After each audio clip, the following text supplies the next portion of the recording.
channel BB Story.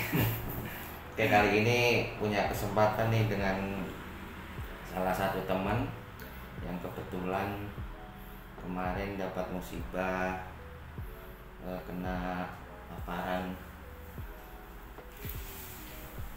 COVID ya.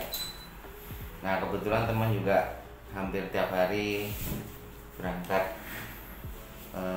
kerja ke kantor bareng saya, jadi ada kekhawatiran setelah dia terpapar COVID. Jadi kepikiran juga dengan teman-teman, apalagi saya yang hampir tiap hari bareng. Nah, ini nanti kita coba wawancara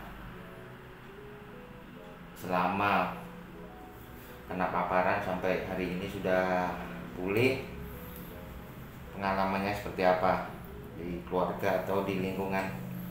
Oke, selamat pagi Mas. Pagi. Coba ini apa namanya, ceritakan deh pengalaman waktu dari pertama kena ini ya, suspek, sampai mungkin dengan ini apa namanya, gejala terus perlakuan di rumah gimana. Silakan Mas. Awalnya itu kan udah sempat ngerasa nggak enak badan nih, udah terus rencana juga kan hari. Oh ya, kemarin tanggal berapa ya? Berapa hari ya karantina? Dari tanggal berapa ya? Oke, yang saya ingat itu saya mulai panas tinggi itu tanggal 16 Januari. Itu udah mulai panas tinggi kan, kira cuma demam biasa aja tuh, cuma selang 3 hari panasnya naik turun, nggak sembuh kan. Udah gitu ada gejala diare. Nah, terus akhirnya ke dokter umum, diperkirakan lambung, kan dikasih obat lambung. Cuma masih setelah hari keempat itu masih panas tinggi kan, naik turun panasnya. Nah, terus setelah merasa enakan paginya itu di tanggal 16, 17, 18, tanggal 19 udah mau masuk kantor, cuma ada demam lagi. Nah, terus sama orang kantor disuruh rapid antigen kan di rumah sakit. Akhirnya tanggal 19 itu rapid antigen, hasilnya positif tanggal 19. Nah, setelah tanggal 19 dinyatakan positif, langsung ambil langkah isolasi mandiri. Nah, dari ini Mas, begitu ada ini hasil tes ya? Iya, rapid tes. Kemudian itu prosedurnya gimana Mas begitu udah, supaya nanti kan teman-teman tahu nih. Oh, kalau ya amit-amit ya, seandainya ada teman, tetangga atau yang bisa menyarankan lah. Kalau kemarin sih prosedurnya pas hasil rapid antigen dari rumah sakit itu positif, saya lapor dulu ke RT.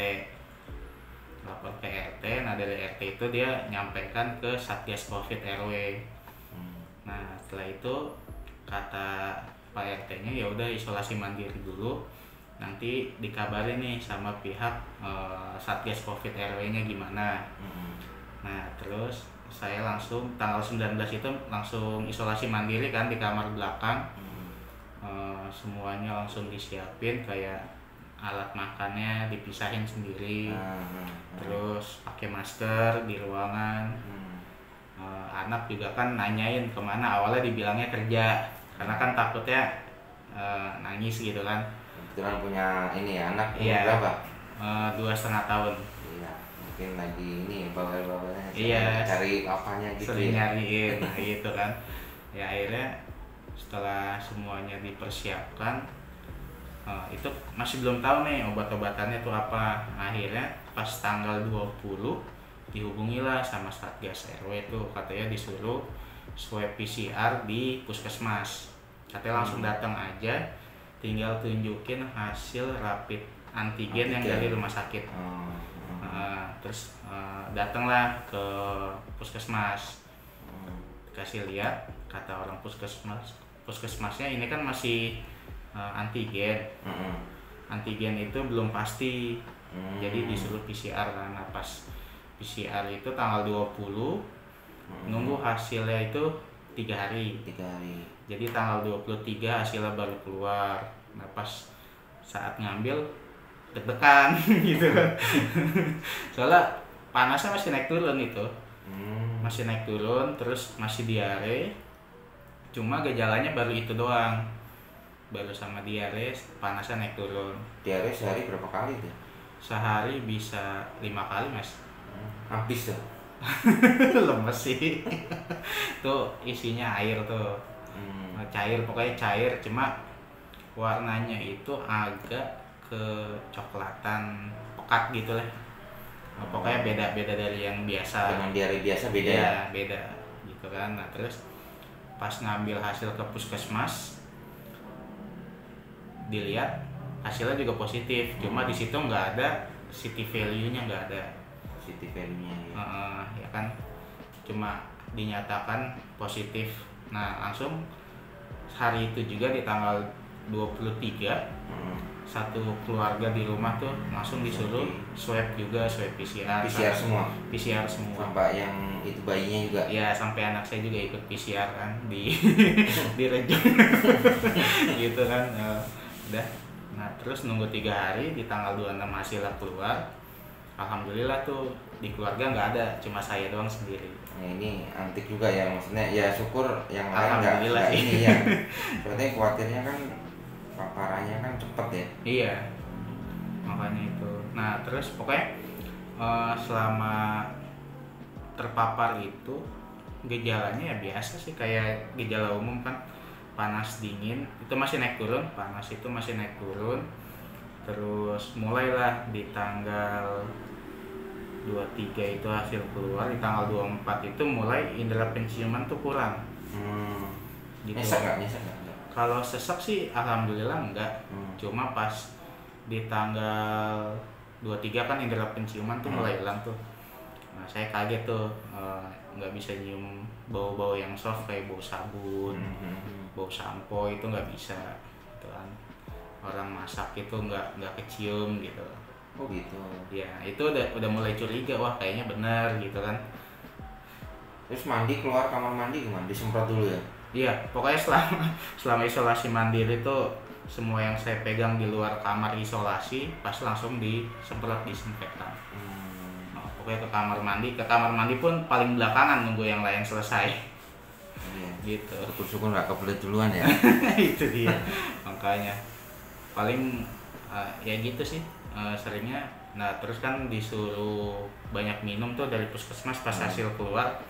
Kayak awalnya sih emang dari puskesmas cuma nyaranin isolasi mandiri sama makan makanan yang bergizi gitu aja. Cuma vitamin dikasih? Enggak, awalnya tuh enggak. Makanya pas awalnya enggak kan saya bingung kan di rumah.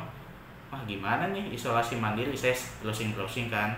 Cari isolasi mandiri, disiapkan vitamin atau obat antibiotik kayak gitu kan. Terus kebetulan tuh dari atasan ngasih obat, ngasih resep dari dokter katanya buat COVID. Nanti saya minta ininya ya supaya saya tulis di deskripsi lah.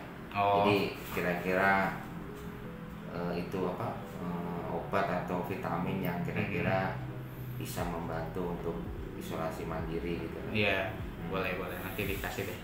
Nah, itu kan dari puskesmas tuh nggak dapet kan, makanya saya bingung ini gimana kok nggak ada tindak lanjutnya. Dari selama isolasi mandiri juga kan emang nggak dicek juga sama Satgas Covid. Jadinya kalau misalkan saya ngerasa nggak enak, saya datang ke puskesmas. Itu pun was-was kan, jaga jarak banget gitu, takut nularin orang kan nggak enak. Lagi kan warga langsung tahu kan kalau saya itu positif. Iya. Nah, itu kan saya juga nggak enak kalau misalkan keluar. Makanya kadang tuh suka nyuruh istri juga sih yang mintain ke puskesmas. Yang mondar-mandir ke puskesmas. Iya, ya. mondar-mandir mintain obat. Pokoknya selama berapa hari itu masih demam tinggi terus, terutama gejalanya sih mirip tipes ya. Iya, lemes jadi gitu ya. Lemes, kayak badan tuh nggak enak kan, capek, udah tidur kan harus 8 jam kan kalau yang kena COVID itu aturan istirahat 8 jam.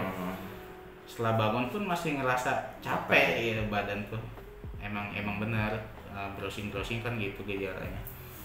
Nah pokoknya dirutinin itu minum antibiotik terus ya. Oke, ini saya cut dulu Mas supaya durasinya ini nanti kita lanjut ke part 2. Ini saya cut dulu. Nanti kita lanjut ke part 2. Siap.